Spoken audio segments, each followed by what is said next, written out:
Hello, everyone. My name is Katie Sill, and I am an academic advisor at the University of Alaska's Southeast Sitka campus.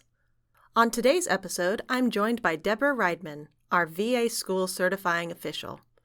Deb works closely with veterans, their spouses, and dependents, as well as active duty military personnel to make sure these students can access their benefits and make the most of their time at UAS. It's a lot of information to keep straight, but trust me, Deb knows her stuff. So, let's get started. Here's Deb. My name is Deb Rydman, and I am the Career Services Coordinator for all three UAS campuses, and I'm also the VA School Certifying Official for all of our veterans and spouses and dependents that are using their GI Bill to further their education. Well, thank you, Deb. And actually, we're going to be talking about your responsibility as the VA School Certifying Official today. So, Deb, what do you do for students as the VA School Certifying Official? So as the school certifying official for the University of Alaska Southeast, what I do for those students who are wanting to use their GI Bill to help pay for their education, they get in touch with me and we get the ball started as far as what they need to do in order to have their benefits arrive in a timely manner, and oftentimes that requires for them to fill out an application and for them to also choose a degree program. And I walk them through every step of the way because the VA benefits are a bit daunting and confusing, and especially if it's the first time either a veteran themselves or their spouse or dependent are using their VA benefits. So I'm just there as a resource, and once they get all their ducks in a row and we have everything that we need, then I certify the classes to the VA, and that generates payment to both the campus as well as the student. And I follow them throughout each academic term just to make sure that everything is lining up, and keeping them in the loop is one of my main responsibilities, just to make sure that things, again, run as smoothly as possible. Yeah, I think we can all agree that anything to do with the government or with, higher education can be a lot of bureaucracy that is difficult to navigate. So students are really lucky to have a resource like you to help them not only make sure that they're getting the benefits from the VA, but also being able to make sure that they're doing everything they need to do on the academic side as well. So what kinds of students do you work with? I know this may seem like an obvious question, but the answer may not be what people expect. The type of students that I work with are, again, veterans who have just discharged or are stepping back into education and they want to use their benefits that they've already been entitled to or deemed eligible for. So whatever step they are or phase that they are in when it comes to pursuing an educational goal, that's where I step in with them. And then also with the veterans' dependents and spouses, there are some VA programs where veterans can transfer some of their entitlement to their spouses or children dependents. And there's also another program if a veteran is 100% service-related disabled, then I work with those students who are eligible to obtain VA benefits through that veteran. And then again, just making sure that we have the paperwork, everything that we need so that they are able to access their benefits in a timely manner. Yeah, and speaking of benefits, I know I'm not the only one who's kind of heard that if you serve time in the military, then the government will pay for your college and everything's going to be covered. But is it really that easy, or is it really that clean cut? It all depends. A lot depends on the time of service of the veteran, so how many months and days were they in the military. And the Department of Defense comes into play. They identify, how many months of training that the veteran has already put in. Then while they are just getting ready to discharge, then they go through a process of kind of getting out of the military. And so that involves information about educational benefits, education about timelines when it comes to transferring benefits to their dependents. That session is called TAP. And so after they finish TAP, then they're encouraged to get in touch with the school certifying official at the campus. And also working with active duty personnel, they are eligible at some point based on their service time for tuition assistance through the state initially, and that helps pay for the cost of their tuition for classes they want to take towards a degree program. And then After a while, they're eligible for federal tuition assistance, and they work very closely with their educational services specialist, whatever branch that they are active duty with. And we are here at the campus to do the best that we can to make sure that that process is as seamless as possible. So TA is kind of a whole different option for soldiers who are active duty. So you're not only working with veterans, their spouses, and their dependents, but you're also connecting with students who are active service right now. Is that correct? That is correct. Okay. We've talked a little bit about benefits, but like you were saying, a lot of it depends on certain variables with the individual service type and what they qualify for. What are the big three types of benefits that veteran students can tap into?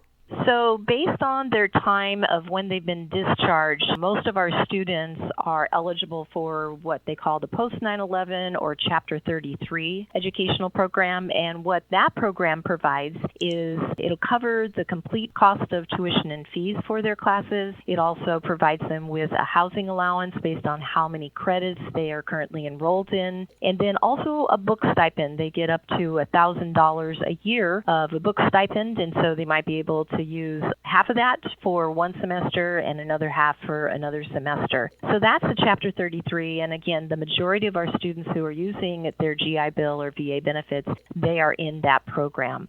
Another program is for dependents of veterans, and that's called the Dependent Educational Assistance Program. It's called DEA, and that is Chapter 35. And so how that works is the VA needs to validate that the veteran is 100% service-related disabled, and then the spouse or the dependent can go in and apply for benefits through the DEA program. Now that benefit, as long as the students are in 12 credits throughout the semester, they will get a monthly stipend of around $1,200 to $1,300 a month.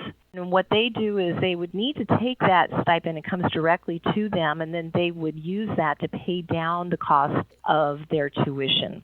Another program is the Veterans Readiness and Employment, or VR&E program, otherwise known as Chapter 31. And that is, again, if a veteran is at least 30% service-related disabled, then they are eligible to apply for the VR&E program. And what that will do is will provide the cost of tuition for the classes that they take. And if they have already been approved for post 9/11 and they're also finishing up with the VR&E program, because a lot of our post 9/11, you get 36 months of entitlement that you can use towards your education. And then if you run out of benefits and if you qualify for the VR&E program, then you can pick up an additional 12 months of credits to finish out your degree. And our VR&E students work very closely with Veterans Advisor through the VR&E program. It's been a pleasure having all of these students here at UAS. They are just such an asset, both the veterans themselves and their dependents and spouses. So we are just very fortunate that they are choosing to attend UAS. Wow, Deb, that's just a lot of information to keep straight in your head, and it seems like a lot to try to explain to students. Do you have any support systems for yourself to make sure that you're navigating these kinds of conversations effectively? Yes, absolutely. As the school certifying official, I am required to log in about 5 hours of training that is through the VA. So I have to validate that I have completed that training. And so there's a lot of things that come up periodically throughout the year, changes in the VA. And I'm assuming some people in your audience are probably familiar with how the VA can be very confusing. It's one way for the last time that they, looked into it, and now it's completely different. So we are required to keep up on all the different things that are going on, changes with the VA. So that's one thing that I do each year. And then secondly, I am just very, very fortunate to have a great connection with UAA and UAF. They're Veteran Services Directors, and so oftentimes we will have conversations about something that comes up just to touch base and see how we're approaching this at our campuses. And then we also have a school certifying official hotline. And so if there's any questions that I have about especially certifications, and there's a lot of ins and outs with how to make sure that you're submitting the certification correctly. And then the SEO hotline has also been really helpful if you need to make some adjustments, corrections, etc. So with all of this in mind and trying to keep it all straight, and maybe a student has an idea of what they qualify for, or maybe they're not so sure what they might qualify for because they're a dependent who's receiving benefits, or maybe heard at one time that they were receiving benefits, but they're not really sure. When would be the best time for students to start engaging with you to figure out how to set things up and make sure that they're doing everything in the right sequence and in a good, timely manner? Actually, the sooner the better. I have students that are inquiring about how to get their GI Bill benefits started for fall semester, and here it is April. And this is great because oftentimes if a veteran has not used their VA benefits yet, then they need to apply for those benefits with the post 9/11 in particular, and also with the VR&E. It takes about a month or so for the VA to process new applications, and so if students get in touch with me just a few weeks prior to the start of the term, then we have to wait until the VA processes their application before their payments can begin being deposited. And so the sooner the better to get some of these things out of the way. We are required, and even though sometimes this is out of our control, but we are required to submit certifications within 30 days of the start of a term. And so my goal is to get all the certifications into the VA for processing, as many that I'm aware of, that the students have registered for classes, their classes are lining up with their program, we're good to go on all different levels. And then for those students who are kind of trickling in afterwards, then we just do things as quickly and accurately as possible. They want to receive their payments in a timely manner because a lot of our students who are using VA benefits, they're planning financially. So let's say, worst case scenario, a student is a little slow on getting their stuff together, or maybe things are going on in the semester where they're not performing in their courses maybe as well as we had hoped. How do you navigate when things go wrong? And when things do go wrong, what are some of the ramifications that these students face? So part of what I do is I run a registration report on a weekly basis to check and see if any students have withdrawn from a class. I encourage them, if they're considering withdrawing from a class for whatever reason. There's a variety of reasons when students have to step out. As long as they get in touch with me as soon as possible, I can get that into the VA for processing. And that way there won't be a growing debt that is created if we are not aware of a withdrawal from a class for a period of time. So if they've received benefits and now they're no longer in that class, there's a high probability they'll need to repay the VA back. However, there is a whole list of mitigating circumstances that the student can submit to request a waiver of the debt. And so then that will put a stay on any debt collection from the VA. And then at that point, once they determine if the student is eligible for a waiver, then that would reduce the debt considerably. So there's a whole other process when it comes to those kinds of things that happen. So the sooner that we can get started on it, and then it's really important for me to keep the student in the loop with every step of the way. So at certain times they'll be receiving correspondence from the VA, and we are tracking that and making sure that they have what they need. Wow, I cannot say enough how valuable that support is for students, no matter what comes up during the semester.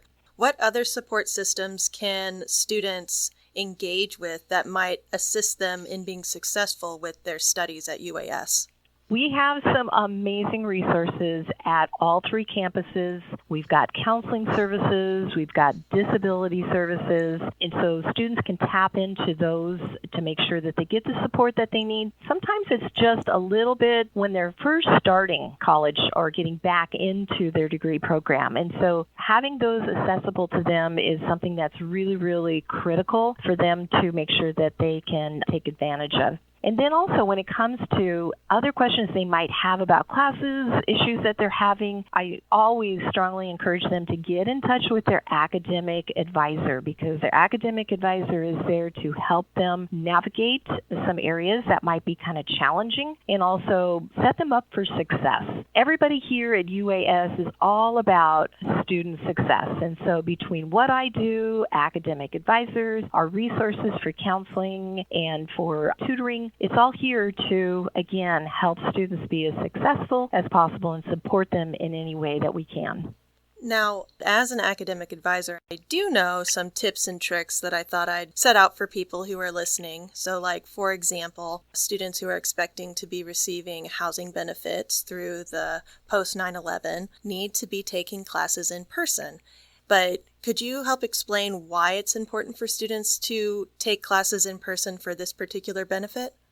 So for the post 9/11, where students do receive a housing allowance that is a direct deposit to their bank account, they need to have at least one class on campus. And it can be a 1-credit class, 2-credit class, that doesn't matter as long as one is actually on campus. And the reason that the VA requires that is they need to validate the zip code of where the student resides, and that will affect the amount of their housing allowance because it's based on the cost of living of that zip code. So, for example, here in Juneau, our zip code has a different housing allowance than Ketchikan. Ketchikan has a different housing allowance from Sitka and Juneau, etc. So when students are residing in that area and they're taking an on-campus class, then they'll receive that housing allowance for that particular area. Another really great tool that's out there, it's a VA comparison tool, and so you can check and see what the housing allowance would be. And again, that would be for 12 credits, 1 class on campus, and then that's the maximum that you can receive. Now, students are not able to take a class on campus. They can still receive a housing allowance, and that housing allowance is about $920 a month. And in comparison, for Juneau here, our housing allowance is about $2,200 or $2,300 a month if you're taking an on-campus class. So the difference between the two can be significant, but they're not going to go without a housing allowance if they're in online classes. They just have to plan financially for that. We mentioned before that active duty service people can take classes through a university and accrue credits, or they can also take classes or do training through their military service that can transfer in as college credits. So can you talk a little bit more about what the military transcripts can do for students and maybe some pros and cons associated with utilizing those military transcripts? So throughout a service time of a veteran, they may be acquiring military credits for the training that they're doing, some additional classes that they're taking through an approved institution. Those go onto a military transcript. And so if a student would like their military transcript to be sent to our registrar's office and see how many of those credits might transfer to the degree program that they're currently wanting to pursue, they would work directly with our registrar's office. They would go through the JST portal.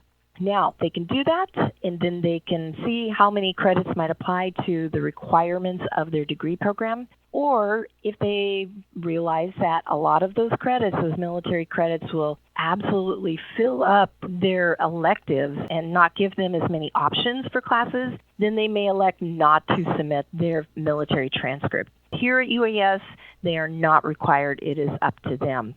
Yeah, so students typically, when they apply for admission to the University of Alaska Southeast, they have to submit transcripts from other institutions where they studied, their high schools, but military transcripts are special in that the student can choose whether or not they want to apply those credits to their degree program. And like you were saying, Deb, maybe the pro is they can capitalize on those elective credits, just get them taken care of with the military transcript experience, or it could be a detriment in that the student really wants those elective credits. They want to take those additional classes to be able to explore more in the field that they're interested in. So it really, really depends on what the student's thinking, and an academic advisor can help them make that decision.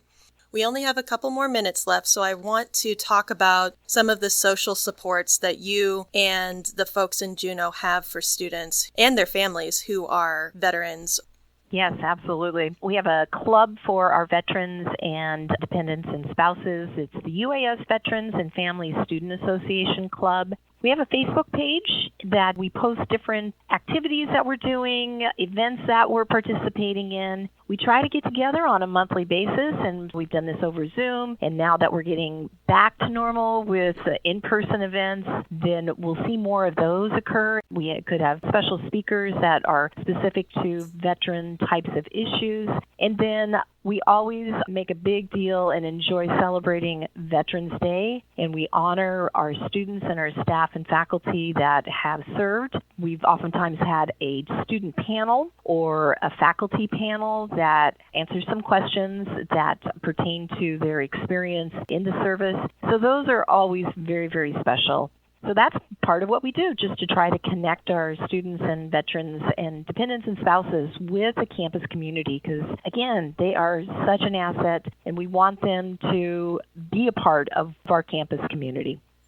Didn't I tell you it was a lot of information to cover? But don't worry, you can always reach out to Deb to get the ball rolling. You can find her contact information and more about the services we provide to students by visiting uas.alaska.edu. For veteran-specific information, you can visit uas.alaska.edu/veterans. Thank you so much for listening today. I hope you learned something you didn't know before. Until next time, I'm Katie Sill.